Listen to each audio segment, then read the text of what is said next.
Welcome to the Fearless Homeschool podcast with Macaulay, talking everything homeschooling, family, learning and life. A space where we can learn and grow together because why do it alone?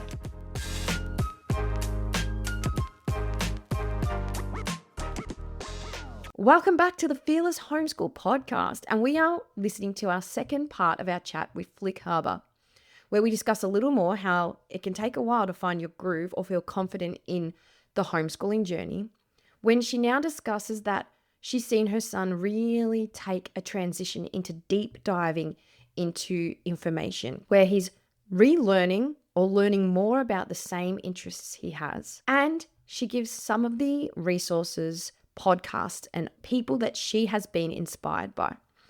I hope you really enjoy the second part of the chat. Let's go. Some kids thrive off that. Like my school child, he thrives off school-like things, right? And some of it because I presented for Macaulay at the Homeschool Summit earlier.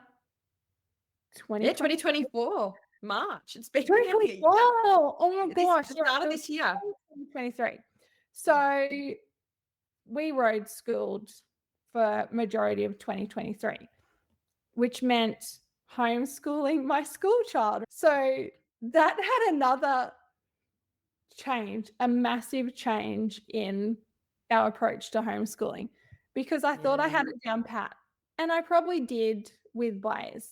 I had everything figured out, but even traveling and homeschooling is completely different to homeschooling in the home. Okay. Yep. So yeah, I had to change a lot, and I had to learn to work with a kid that wanted structure, a kid that wanted to know what to learn, how to learn it, so he could answer questions. And I'm like, that's not homeschool, mate. But he'd already been doing that for 7 years. Yeah. And that's the huge thing. Like, schools teach what they want and how they want the kids to respond to things, right? So he's teach me what I need to know. Tell me how to answer that. And I'm like, no, go research it yourself. Like, I'm not a teacher. How do you feel about that? Obviously, your structure with Blaze has been, yes, we do literacy and numeracy, but we also have a lot of child-led learning and all that sort of stuff put in there because you're eclectic. So how do you feel about that looking forward, Blaze versus your schoolboy? Is there worries? Is there concerns about him being proactive? Like he already does it in his sporting, so he's learning it there. And you can explain that because I know that. But where do your feelings lie with the two different approaches that the kids have? So I quickly learned with these two different approaches, right, that grades don't matter. Yeah. I put more emphasis on his effort and behavior in those classes. Okay. And cool. when I say that, there's always going to be a class where they're not seen as well behaved, or like sometimes teachers just don't gel with kids. Yeah. Or they're not enthusiastic enough about that subject. Yeah. And that's human. Like it's normal to be like that. Yeah. Even though now that he's back in school after traveling, he's getting really good grades. And I'm not so concerned about the grades. I just like hearing from teachers that he's taking things that he learnt on the road into the classroom and sharing that with kids in the class. And yeah, his English teacher was like, he's amazing. Like just the things that he has to share, she just wanted to bottle it up. And I feel like I'm pushing him because he knows this stuff and I just want the best from him. But yeah, it's taken him this whole year to really get back into that structure too. So it's like a double-edged knife, right? Mm-hmm. One side he wanted structure in homeschooling, and now he's gone back to school and what is this? Like, how do I respond to this? But Yeah, so I think interesting.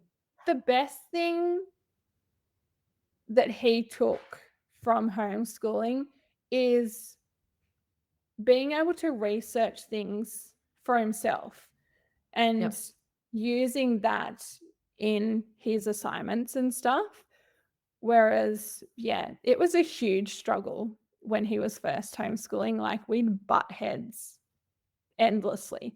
There was tears from him, there was tears from me. Like, it was struggle street And I because think that's a really good thing, yeah, to acknowledge for any child coming out of school, for the fact that you have this pretense on how it doesn't matter how many books you've read or what approach you're thinking about. Everybody is trying to get used to each other, and then add hormones to the mix. We're starting to add hormones to the mix right now, and everything that was grooving really well yep, it's is now suddenly changed. railed. Exactly right. And you really need to get comfortable with that, like you said at the start, flexibility being part of Yes. whatever And learning or style or cornerstone or philosophy you choose. yeah. And being able to adjust on the fly, right? One day they might want structure, the next it could be, "Well, I don't want to do it. I don't want to like." One day they want you to sit right next to them. The next day it's Yeah, like 10 read meters to between us, me. please. Yeah, exactly. Come on, let's do math. I really want to do math. You know, I hate math. It's hey, rightio. How else can we learn math without opening a book? Yeah, So, and understanding to prepping. give them that freedom in between Yeah, of, all right, so today, no, I talk about non-negotiables a lot. So my yeah, non-negotiables are that you attempt maths 3 times a week. yeah, Actually, I'm on the pretty relaxed side yeah, of yeah, that. And it's if it doesn't work today, I'm okay for you to have today off because I feel there's yeah. days where I don't want to do stuff, Tomorrow's a new but day. yeah, let's Yeah, negotiate. Tell me when you're thinking about slotting that in somewhere else in yeah, the week, yeah. and And let's I think commit to that. that's really important to have your kids involved too. I think too many of us want control over our kids, right? But Mhm. I find homeschooling, you really need to have them take control a little. And that's probably the biggest change in our homeschool from traveling to how we approach things now is that I'm It's a beautiful very, segue. yeah, yeah. Thank you. It's very naturally flowing. If you Yeah. want to learn this, yeah, let's go and learn like that. But we still need to go back and do the thing that we missed, right? Yeah, So, and I think it's letting that happen naturally with age, and one of the questions that I asked Flick to think about for the podcast was, how has it evolved? And I'm not sure Blaze is a touch older than my daughter, but it's that once you've got the basics, arithmetic, like Blaze can read and write now. Yes, yeah, spelling may be something for me, we still have to practice spelling, but the understanding of reading and writing, it's there. And yeah, it's now they can practice reading and writing in any which way they choose, other than maybe exactly. some spelling. You don't have to be going, okay, you need to read this, you need to write that, Yeah, because they've done that, and then it's that this is the phase, I guess, or evolving. I don't know if it's for you as well. So I have to sit back and go, okay, I have to let that go because she's reading every day because she decided to learn about this. I don't. It yeah, doesn't have to look like a novel, or it doesn't have yeah. to. I don't know if you're in the same. And I think you need to shift your focus. Hey, if Mm, you want them to give you work, don't try not focus on spelling for that day. Try not yes, focus on punctuation. As long as they're getting something down on paper or on the laptop or whatever, I think that's the most important thing. Whereas absolutely. you don't have to be a grammar, and I'm really bad for it, and that's yeah, that was a me thing, was you must learn to spell this correctly, and now I look back and I get yelled at by Blaze because I'm like, "Do you know how to spell that?" "Yes, I know how to spell that." And I'm like, "Okay, okay, sorry." He's very, like, confident in telling me what he can and can't do, and Oh, and that's yeah, yeah, I think that's a and that's huge your and also past, isn't it? Though, because what we were, it was at school, that was what was into us. We had to practice until it was perfect, writing all the lines in your book. And if you made a mistake, you had to start fresh. Which is hilarious because now I Google spellings of words that So I, do I'm I. not sure. So do I. And then Blaze is here. No, you spell it like this. I'm like, do you? It just looks weird. No, Mum. Don't just how you spell it. Like, okay. You type it in right. Sorry, I made a mistake. That's on me. And so are you feeling that change now happening a fair bit where you are letting go or knowing that he has those basics down pat, the learning is very much, and obviously it was all the time, there has to be some interest or they won't access it. yes. But Yeah. it's very much now, okay, what do you What want to he learn about? wants to do. Yes. Yeah. And we're in Queensland, okay? So Queensland, you have to plan for the year ahead and write reports and stuff. So he's This is always in terms of registration for everyone. yeah. Yep. Yeah, sorry. That's So okay. when I register, I involve him in the whole process. I'm like, That's what do you cool. want to learn? How do you want to learn it? What do you want to do? Let's sit down and pick some things that you might like. And if it comes to that month, then you decide, no, I don't want to do that now. Like, I'd prefer to do something else. That's fine. I haven't spent a ridiculous amount of money on something that you're not into, but I am. Yep. And I think, yeah, that's probably the biggest thing about our approach is, and the changes with our approach is I follow his lead now. It's not about me. It's not about what I want at all. It's him. Especially at his age Yeah. now. Yeah. And yeah. And I am seeing really good results with that too. Like, he'll waltz into the library and stuff like that. Like, we've been doing holiday crafts at the moment, okay? Because we're on school holidays up here now. And he like struts into the library and he like goes and picks this massive science book, right? And I'm like, oh my gosh. If you can carry it, you can borrow it, right?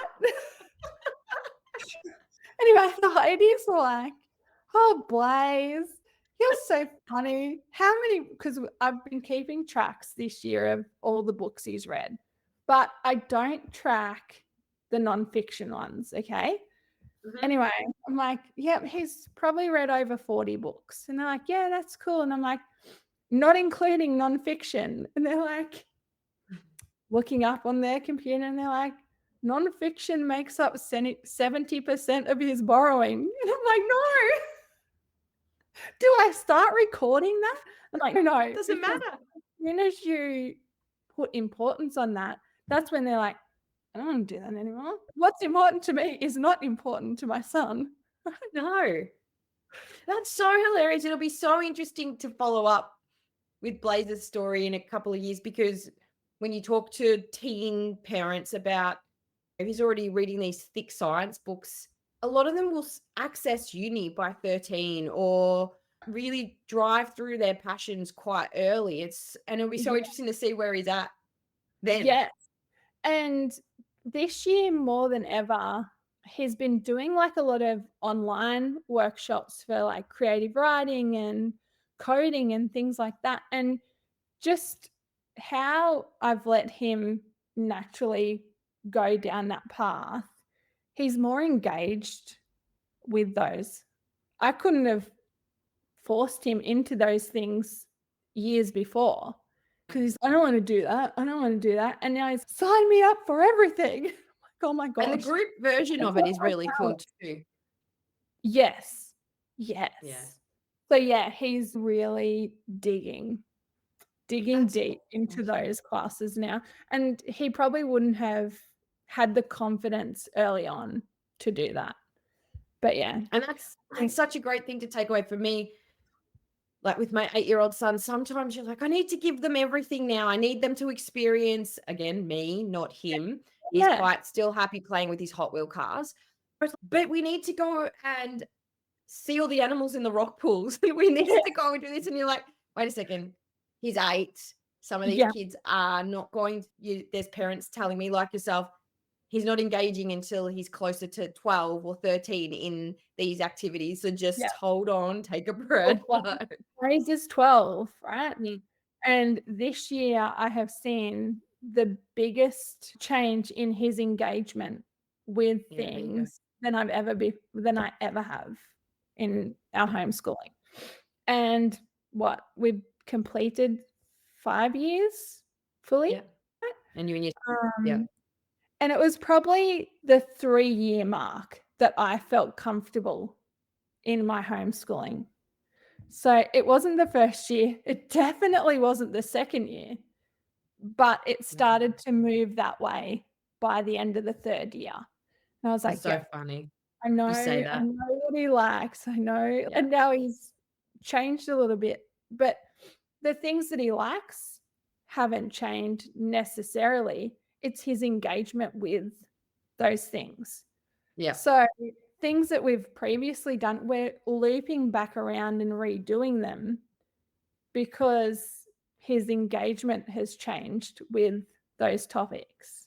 You just And perfectly explained the butterfly effect. Same but different. yeah, yeah, yeah. And that's what's really good because we do a lot of digital curriculum and like for our structured side of things, Yep.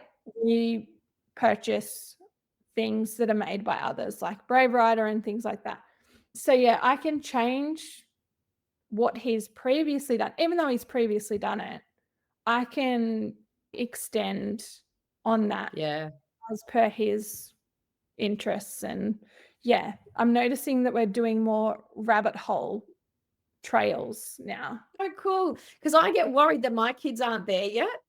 Yeah, Think yeah, about, oh, my kid went deep into this, and my kids aren't. Well, Audrey Rose, yes, with her art and stuff, she goes deep into it. Like we have yeah, projects all over the shop, but the others haven't. So it's really nice to hear, okay, that will come and that'll be exciting to watch that part of it as well. yeah.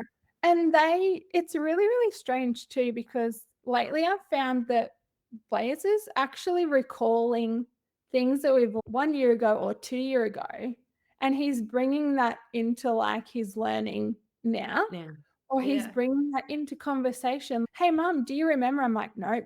And he's, we did this and we did that, and I'm like, okay, whatever you say. It's just, yeah, it's funny the things that we forget, and the yeah, kids are like, I know, we did this. Like, hey, this is your show, not mine. yeah. I get the imagine this podcast thrown back at me all the time with things that have happened because they loved that and they learned so much from it. So But for you, and the fact that you spoke about 3 years, we're 3.5 years in, and I would say what's happened in those first 3 years, I wouldn't, it's interesting. We're doing a lot of shifting now in the terms of the way we're approaching stuff. yeah, And it's good for people to hear if you feel overwhelmed in those first 3 years, 10 years, however many years, there's always going to be a bit of overwhelm there. But what books, podcasts, and resources like did you use to support you along the way? so fangirling here, and I've mentioned her before, but Yeah. Julie Bogart is a huge one for me.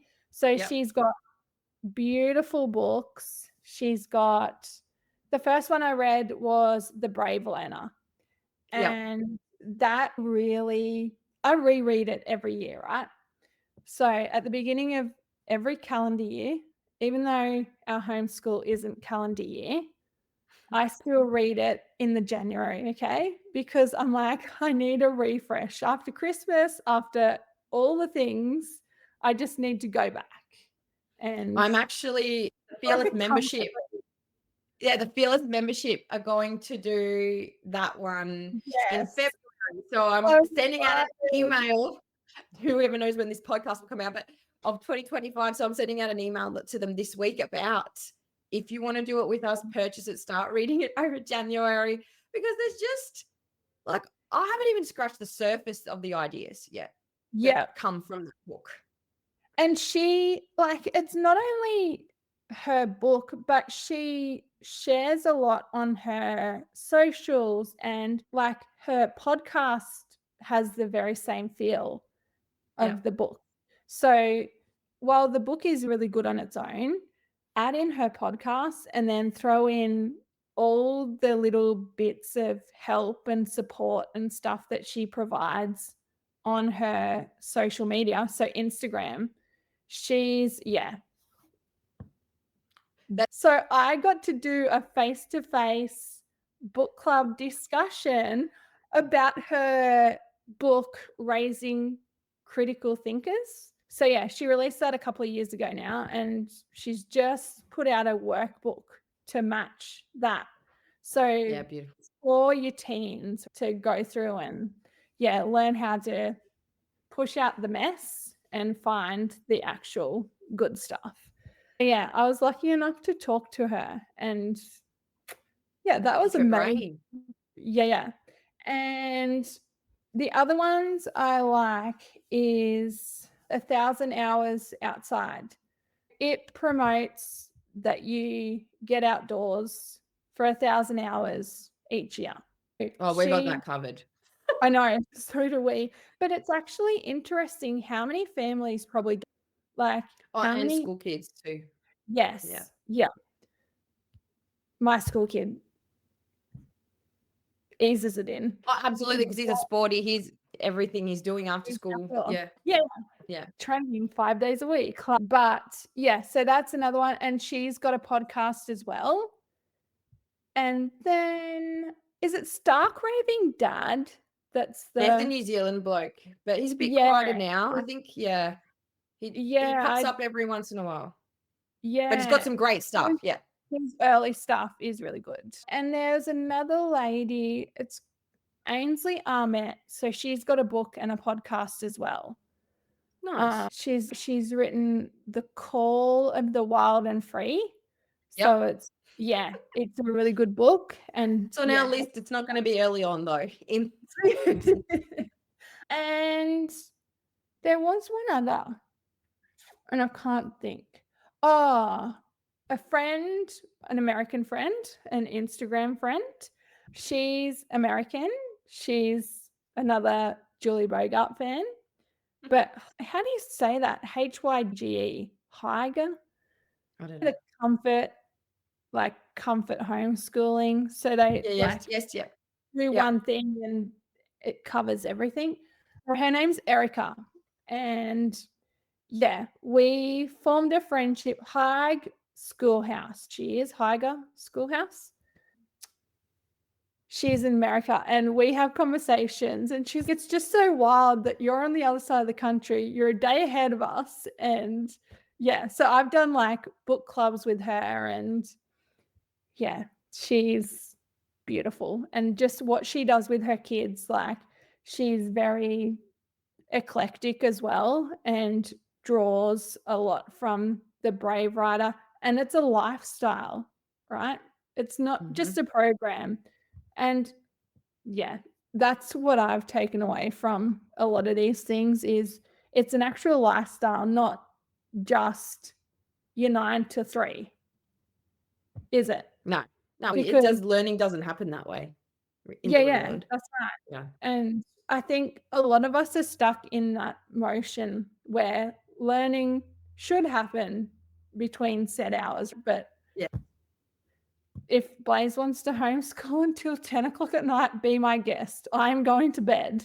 You can watch whatever you want. Yeah, totally. And we'll wrap it up in a minute, but the fact that you spoke about, and I think this is where newbies jump in and are worried and stressed out. There is so much information out there, books to read, and there are some really great ones. I have a list on Fearless Homeschool. We're going to be doing some of them in the membership because I think that's a lost art at the minute as the new people come in. And a lot of time it's because you're getting pulled away from school and there's not a lot of lead up time because it's my child is now at a point where they cannot go to school if that's the journey, which is a lot of people's journey. It's not everyone's, but it's a lot. And so you thrust into it. But if you can take the time and not feel like you have to go in and teach your kid everything straight away and take some wisdom from these people. It's overwhelming, hey? The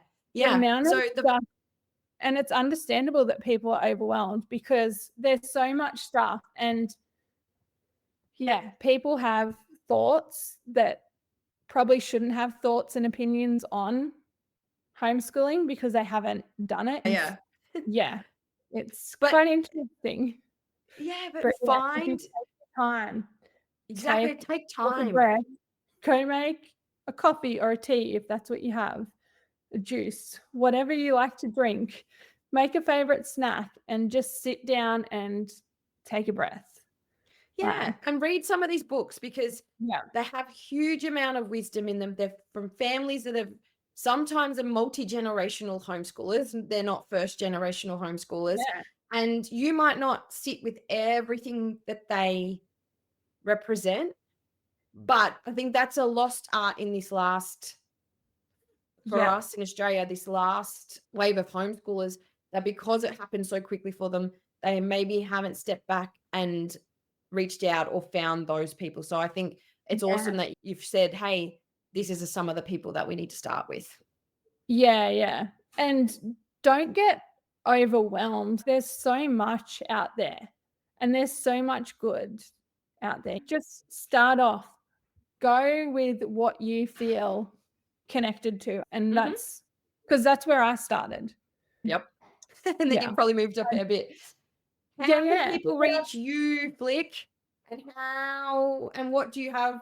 What's going on in your world? So if people want to see more of you, Blaze, all of that sort of stuff. You can catch us over on Instagram. Our handle is homeschool.adventures.aus. And that'll be in the podcast. And that'll be links and stuff. Yeah. And for the future, I've actually shown Macaulay a little bit of what I've enjoyed doing lately. And I am actually going down a very creative path. So lately I've been making some little printables for Blaze and a couple of friends. And earlier in the year, I did like a library scavenger hunt that Macaulay emailed out to everyone. So yeah, I'm going down that path because that's where I'm drawn at the moment, and that's what I love doing.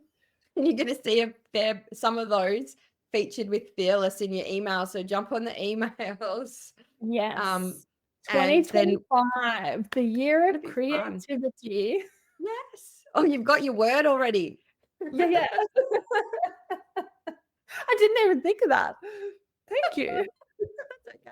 I do words, but I love hearing everybody else's. I don't usually do them. That's the natural thing. There you go. I would like to thank you, Flick, for joining us. It's been so much fun listening and chatting with you about your eclectic, slightly academic life. Yeah.